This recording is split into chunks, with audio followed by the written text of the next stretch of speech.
Alors, le Cyber Solidarity Act, donc ce règlement sur la cyber-solidarité et le texte qui précise comment l'Europe va se protéger demain contre les cyberattaques. Quels sont véritablement les contours de ce bouclier cyber européen qui a été annoncé par le commissaire Thierry Breton au Forum international de la cybersécurité tout début avril? En quoi ça va consister? Comment ça va se mettre en place? Quelles sont les conditions pour que ce soit véritablement efficace? Est-ce qu'on a les moyens aussi de nos ambitions en Europe? On en parle avec Éric Lequellenec, avocat associé spécialiste du droit numérique au sein du cabinet Simons & Simons. Vous vous êtes penché donc avec acuité sur ce dossier spécifique. On compte sur vous pour tout nous expliquer. Nicolas Arpadian, expert cyber, s'il en est, membre du conseil d'orientation de l'Institut Diderot, conseiller du Centre d'études et de prospective stratégique. Vous êtes auteur d'une quinzaine d'ouvrages, je ne vais pas tous les citer, mais on peut dire par exemple le Que sais-je sur la cybersécurité.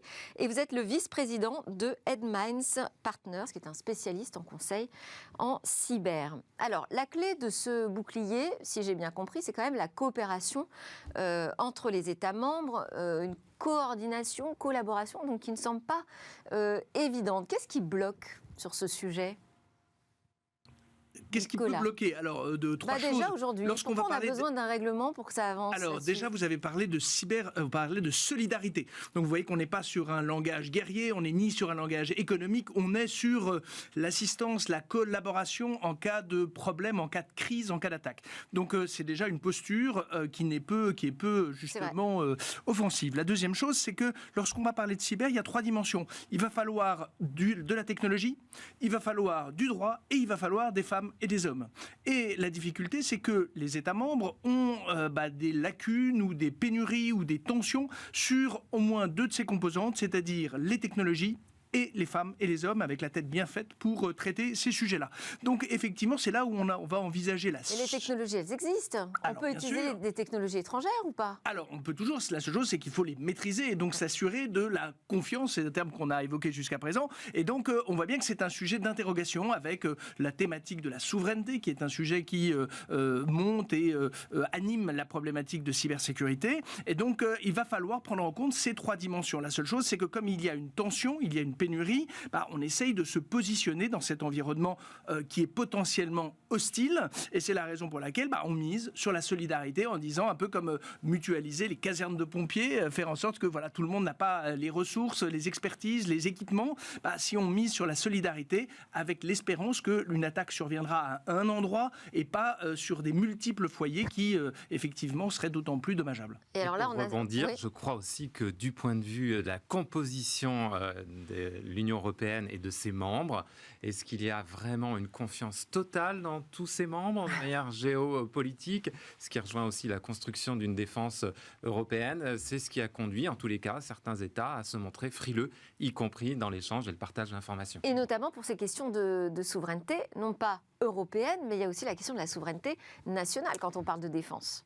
En fait, la souveraineté s'apprécie dans la compréhension d'un certain nombre de gouvernements comme étant des nationalités juxtaposées. Oui. C'est-à-dire qu'il n'y a pas un État fédéral américain, états-unien. Le lapsus est important parce que, effectivement, qui parle d'une seule voix, avec un seul droit et avec un pouvoir de police, d'ailleurs, éventuellement, ou de sécurité à l'échelle d'un territoire unique. Là, on a des États, et on le voit avec le sommet Choose France, c'est pas Choose EU, c'est Choose France, et vous pouvez imaginer que le chancelier Olaf Scholz va faire l'équivalent sur la République fédérale, et que, effectivement, Madame Meloni sur l'Italie, et que les Espagnols seraient intéressés par attirer ces mêmes entreprises qui font un peu, justement, qui entretiennent et valorisent cette rivalité, cette concurrence entre les États membres. Donc c'est vrai que le problème de la sécurité s'aborde de manière solidaire en cas de crise, c'est-à-dire celle qui resserre les liens, fait en sorte que, effectivement, un peu comme quand il y a un grand feu de forêt dans une zone du sud de l'Espagne, et que donc on fait en sorte d'apporter l'assistance, mais on apprécie des ressources nationalement pour se protéger et passer à l'offensive. C'est comment on sort de simplement l'élan de solidarité pour en créer une véritable doctrine au sein de l'Union européenne. Quels sont les grands principes de ce bouclier ? Le premier principe, c'est déjà de construire une intelligence à l'échelle de l'Union européenne afin d'avoir une autonomie stratégique sur la menace cyber, de sorte qu'on puisse avoir une force de détection grâce justement à l'intelligence artificielle notamment, qui soit quasi instantanée entre le zero-day threat, donc la détection en réalité d'une menace et les premiers effets négatifs et les conséquences sur un système d'information. On dit qu'il s'écoule 190 jours. Il s'agit évidemment de réduire ce temps d'analyse et de détection. Et puis, il s'agit ensuite d'être prêt et d'avoir finalement une réserve qui puisse agir très concrètement pour partager les éléments de remédiation entre parties prenantes et utilisateurs des systèmes d'information. Parce que vous dites réserve, les critiques. On n'a pas de cyberarmée européenne, on est d'accord avec ce bouclier européen, hein? Alors, non du tout. Alors, simplement, le terme de réserve ne doit pas être pris dans l'acception que nous en avons, nous, Français, par exemple, de personnes qui ont une activité civile, pouvaient être dentistes, bouchers, journalistes, avocats, et par ailleurs être réservistes, que ce soit pour être pompier, gendarme, policier ou éventuellement militaire. Là, le texte européen évoque une cyber-réserve.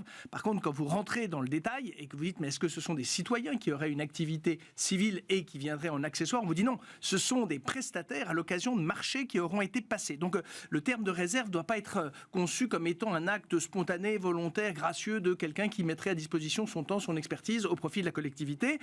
On est quand même dans la mise à disposition de personnel à l'occasion d'appels d'offres, alors avec la question de la disponibilité de ces personnes. C'est une cyberarmée qui dit pas son nom ? Alors non, de prestataires, parce que là on est dans une appréciation civile et pas du tout avec une qualification militaire, même si ça peut être un environnement concerné par les cyberattaques. Mais c'est vrai que ce qui va être intéressant, c'est aussi la créativité administrative, puisque on a la Commission, évidemment, on a, rappelons-le, l'ENISA, l'Agence nationale de sécurité qui est basée alors à Athènes et à Héraclion, en Crète. Début mai a été créé à Bucarest un centre cyber de compétences pour faire en sorte de faire de la formation. Donc vous voyez, on a une géographie de la cyber qui s'installe, mais un peu en décalé du trio habituel qu'est Bruxelles, Luxembourg et Strasbourg. Donc on rajoute une géographie. C'est peut-être un vecteur de complexité, ça, on va voir. Mais là aussi, fondé sur la coopération et l'abondement par les États, parce que un budget a été alloué, mais il est en partie, donc à peu près 1 milliard pour la période 2023-2027, un peu plus d'1 milliard, 2 tiers payés par la Commission, le 3e tiers en principe abondé par les États membres. Donc vous voyez qu'il va falloir aussi faire cette quête budgétaire. Tout le monde est d'accord, mais on a cette période 2023-2027 à couvrir. Voilà, il faut être sûr que ça aille jusqu'au bout et qu'on ait formé les personnels, qu'on les ait trouvés et qu'ils soient au niveau et qu'ils soient capables de travailler ensemble. Alors, un peu plus d'1 milliard, on a les moyens de nos ambitions ? Alors, par rapport à la LOPMI ou au niveau national, on a dégagé 8 milliards pour justement la lutte contre la cybercriminalité. Oui, en comparaison, ça paraît bien faible. Mais ce qu'il faut bien comprendre, c'est qu'on est sur une logique de partenariat public-privé grâce au Cyber Solidarity Act. Donc, en réalité, ce seront beaucoup plus de moyens qui seront déployés, ce d'autant plus qu'il y aura un mécanisme de certification justement par rapport aux acteurs de cette cyberdéfense qui vont être également donc un élément fort de motivation et d'engagement des ressources à plusieurs échelles, publiques et privées. Je pense qu'en tous les cas, c'est une formule assez originale pour pouvoir être efficace. Après, il faut être capable de l'orchestrer, parce que là, on parle d'orchestrer quelque chose à un niveau européen, avec plusieurs entités qui entrent en jeu, du public, du privé. Qui va être le chef d'orchestre ? Alors, la procédure telle qu'elle est inscrite, alors pour l'instant, vous savez, c'est la théorie. Il y a un vieux principe militaire qu'on dit que la première victime dans la guerre, c'est le plan. On avait fait des plans et puis c'est la première victime du conflit. En fait, l'idée, c'est qu'un État exigeant, c'est-à-dire que ses ressources internes ne suffiraient pas à traiter la crise cyber auquel il est confronté, solliciterait la Commission. La Commission s'engage à traiter, à instruire le dossier rapidement, on peut l'envisager, et à ce moment-là, donnant mission à l'ENISA ou éventuellement au centre, en tout cas aux autres centres européens de supervision, donc les SOC, Security Operations Centers, c'est-à-dire des lieux d'analyse, de supervision, de détection de la menace, qui existent déjà, puisqu'il y a ce maillage de SOC, donc de centres de supervision, qui doivent être alors soit créés, soit exploiter des centres existants préalablement à l'échelon national, comme c'est le cas en France avec l'Agence nationale de sécurité, c'est le cas avec son homologue allemand, le BSI, et ainsi dans les pays européens, il y a ainsi alors c'est plus qu'un point de contact, c'est vraiment l'autorité nationale en charge de cybersécurité et qui a vocation à interagir. Mais donc le protocole, c'est on va frapper à la porte de la Commission qui instruit, qui redescend vers les instances, soit nationales, soit pour venir en aide, soit éventuellement éventuellement à cet échelon Raconté européen. comme ça, on se dit ça va peut-être prendre un petit peu de temps, quoi. Pour une réponse rapide. Alors, dans le communiqué initial, il est mis des adverbes qui précisent que ce sera fait sans délai, voilà, avec diligence. On est dans une logique coopérative, c'est certain. Ce que moi j'ai du mal à comprendre, c'est que des SOC, donc des centres opérationnels, on en a a priori dans tous les pays aujourd'hui. Oui. Donc pourquoi la nécessité de parler de la création de nouveaux SOC sur le territoire européen ? Ce qui manquait justement, c'était un partage entre États européens à cause des réticences dont j'ai déjà pu parler et pour lequel, de toute façon, dans le texte, il y aura une obligation pour chaque SOC national de participer justement à un des 5 ou 6 SOC européens. On n'a pas encore le chiffre très précisément, mais c'est ça qui va être en tous les cas un game changer, comme on le dit, par rapport à ce texte. Et de faire monter le niveau. Parce que le problème, c'est qu'il faut garder à l'esprit que les agences nationales de sécurité sont des recruteurs, entre guillemets, comme les autres, sur ce marché très tendu de la cyber.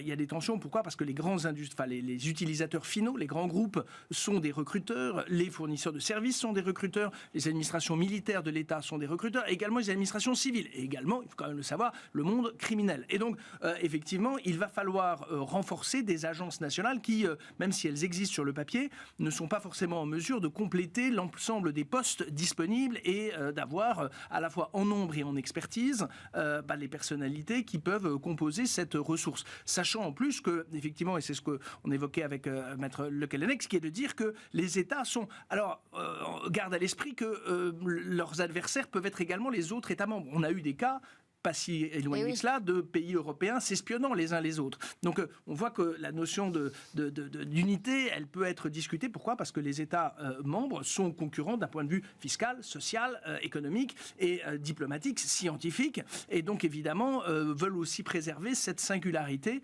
dans le domaine de la souveraineté et de l'exercice de leur autorité. Qu'est-ce qui vous semble essentiel pour que l'ensemble de ce dispositif, pour que ce bouclier européen soit vraiment opérationnel ? Moi, ce que je pense, c'est une mobilisation et un état, effectivement, de préparation, c'est dans le texte, qui soit partagé de tous pour vraiment agir de la manière la plus efficace et coordonnée qui soit. Donc, on le voit déjà, on a cité certains des organes de gouvernance. Grosso modo, les SOC, ce sera l'ENISA, et en lien avec le 3C. Grosso modo, effectivement, sur la mobilisation des réserves, on voit aussi qu'il y aura potentiellement un lien avec les groupes cyber, cette fois-là, liés aux états-majors. Donc, je pense que par rapport à une menace, on l'a pas dit, plus 140% depuis le début du conflit ukrainien, eh bien, je pense que réellement, on a la nécessité de rentrer dans le concret et nécessité fait loi. Oui, parce qu'on n'a pas vu arriver la cyberguerre dont on nous parlait au moment du déclenchement du conflit par la Russie en Ukraine, mais on a vu les cyberattaques croître de manière importante. C'est à ce moment-là d'ailleurs qu'est née l'idée de créer ce bouclier cyber. Ça a pris 1 an pour arriver à la rédaction du projet. Tout ce temps long joue contre nous. Alors, c'est long et il faut quand même concevoir que pour une organisation internationale qui produit du droit, qui produit de la norme, c'est au final assez court parce qu'il va falloir rappelez-vous que quand même les gouvernements ont leurs agendas électoraux, ils ont à gérer une crise sanitaire, en tout cas pour un certain nombre d'entre eux, ils ont des problématiques liées à des plans environnementaux. Enfin, il y a aussi d'autres chantiers mobilisateurs. Donc, il faut aussi pouvoir le faire. C'est long à l'échelle cyber, mais c'est rapide à l'échelle européenne. Institutionnelle. Oui. Je pense que par rapport à votre question de la concrétisation, il va falloir passer, alors ce que les militaires connaissent dans les exercices opérationnels, qui sont de passer à des, justement, il faut tester le modèle grandeur nature. C'est-à-dire que comment est-ce que c'est primordial, au-delà du plan théorique, conceptuel, de dire très bien, on va faire un exercice en commun, voir est-ce que nos systèmes de communication sont interopérables, est-ce que nous savons déjà qui joindre dans les instances équivalents, quels sont, lorsque la crise s'installe et dure ou éventuellement s'étend à d'autres domaines de l'économie, comment est-ce qu'on agit, comment est-ce qu'on fait pour assurer la rotation des personnels, faire en sorte qu'on ait toujours des gens qui soient disponibles, compétents et faire en sorte qu'il y ait cette confrontation avec le réel. Cet exercice va être bienvenu. Alors, on a déjà fait la BCE, la Banque Centrale Européenne, procède à ce type d'examen, de tests auprès des banques. On a des exercices, des stress tests, on a des exercices dans différents environnements. Ça, ce sera l'épreuve du feu pour justement voir est-ce que quand on compose un numéro, parce qu'il y a quelqu'un qui là, il y a eu une grande opération d'ailleurs, l'opération Orion, qui était organisée en France, où on a fait intervenir aussi des forces européennes. Bien sûr. En fait, il faut démontrer la réalité de quels sont les points de contact, est-ce qu'ils sont réactifs, est-ce qu'on peut mobiliser, est-ce qu'on ne tombe pas sur des problèmes logistiques, c'est-à-dire quelquefois pour faire accéder des personnels à certains sites, est-ce qu'on a bien tous les numéros de téléphone, est-ce qu'on a des équipements de secours, comment on fait quand les gens ne peuvent pas physiquement se déplacer. Évidemment, toutes ces circonstances qui viennent aggraver, amplifier une situation de crise. Donc là, on a la théorie, on a la recette de cuisine, on a Elle est bien accueillie par les professionnels que vous fréquentez. Alors la question, depuis de nombreuses années. Il y a cette annonce d'argent public, il y a cette annonce d'argent, donc il ne faut pas le fantasmer, parce que souvent le chiffre du milliard, et la France a pêché un peu par cet exercice de temps en temps d'annoncer 1 milliard pour la cyber. Bon, après, il faut voir, c'est sur une certaine durée, on a vu qu'il y avait a priori 2/3 qui étaient financés. Bon, quel va être le guichet, quelle va être la procédure. En tout cas, ce qui est certain, c'est qu'il y a une dynamique, il y a une volonté de dire, voilà, coopérons, échangeons, donc ça c'est bienvenu. Donc, et la France est plutôt volontaire. Donc, la France et l'Allemagne sont incontestablement dans la politique cyber, que ce soit pour le RGPD, le Règlement Général sur la Protection des Données, la directive Nice, celle qui désigne les opérateurs d'importance vitale, les infrastructures critiques qui structurent le pays, et sa deuxième version, Nice 2, là, qui est en cours de transposition. La France, l'Allemagne sont très à la manœuvre. Pourquoi ? Parce que ce sont les pays qui ont les 2 plus grosses agences nationales. Mais c'est aussi ces 2 pays qui ont fait en sorte que l'échelon européen existe, certes, mais ne soit pas, supra-autoritaire et que, effectivement, cannibaliser le pouvoir soit vigilant à cet égard. Eh oui. D'un point de vue juridique, est-ce qu'il y a des choses qui peuvent faire capoter ce projet ? Qu'est-ce que vous auriez aimé voir dans le texte ? Alors, on est sur un règlement européen. Donc, de ce point de vue-là, on est clairement sur un acte qui va s'appliquer directement dans les législations des États membres.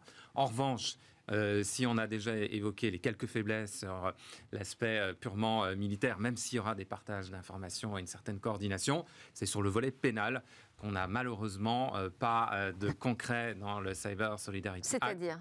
Or, il faut des moyens qui doivent être également coordonnés pour lutter contre les cyberpirates. En réalité, c'est-à-dire une réponse pénale pan-européenne. Et oui, avec notamment ce qu'on appelle des prosécuteurs, des procureurs qui puissent agir sur le ressort des 27 États.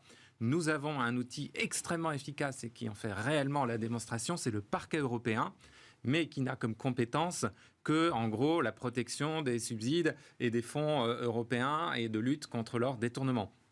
Malheureusement, dans le Cyber Solidarity Act, il y a juste une petite phrase qui dit « Et oui, évidemment, les informations qu'on collecte peuvent être transmises aux parquets nationaux. » Et je crois qu'on vient de faire là un joli cadeau aux pirates, puisque manifestement, il n'y aura pas de réponse commune pénale.